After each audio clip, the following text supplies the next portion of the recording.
Yuk kita bahas topik yang masih menjadi perhatian kamu, si milenial nih. Udah tahu dong pasti?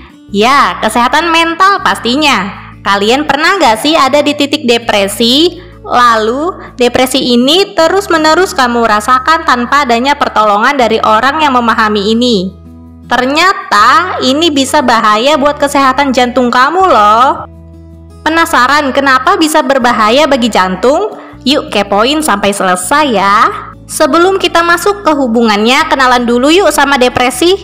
Depresi adalah gangguan kesehatan mental yang sering terjadi di masyarakat. Ini bisa dimulai sebagai perasaan sedih yang ringan, seperti kita semua alami kadang-kadang. Tetapi, jika tidak ditangani, bisa berkembang menjadi sesuatu yang jauh lebih serius.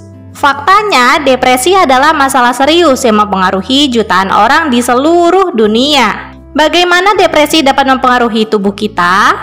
Ketika seseorang mengalami depresi, terjadi peningkatan kadar sitokin inflamasi di darah tepi dan cairan cerebrospinal. Sitokin inflamasi adalah protein yang bertindak sebagai pesan dalam sistem kekebalan tubuh kita.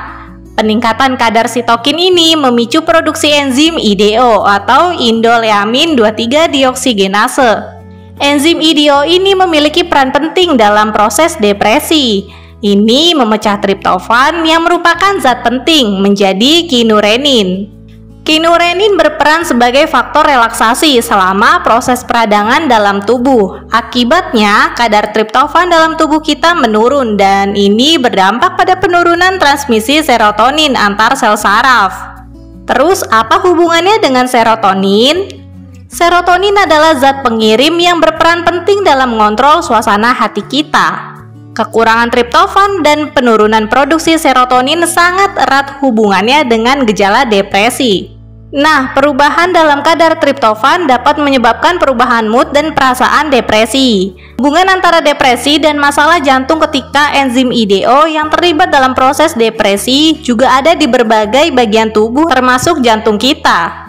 Jadi, perubahan suasana hati yang disebabkan oleh penurunan produksi serotonin dapat menyebabkan stres yang berpotensi merusak kesehatan jantung kita nih. Nah, jika pada depresi yang parah, stres kronis dan perubahan peradangan dalam tubuh bisa merugikan jantung dalam jangka panjang. Ini adalah alasan mengapa depresi sering dihubungkan dengan peningkatan resiko penyakit jantung. Penting untuk diingat bahwa kesehatan mental dan kesehatan fisik kita sangat saling berhubungan loh. Ada nggak sih solusi efektifnya? Dengan terapi healing, kamu bisa menemukan jawabannya. Di Medical Hacking melayani terapi healing nih. Selain membantu mengatasi depresi, kamu juga bisa mengoptimalkan kesehatan jantung juga loh. Gimana? Ngeri ya jika tidak segera ditangani? Yuk ambil tindakan segera agar kesehatan jantungmu tetap terjaga. Mau info kesehatan lainnya, yuk cek bio dan deskripsi video ini ya.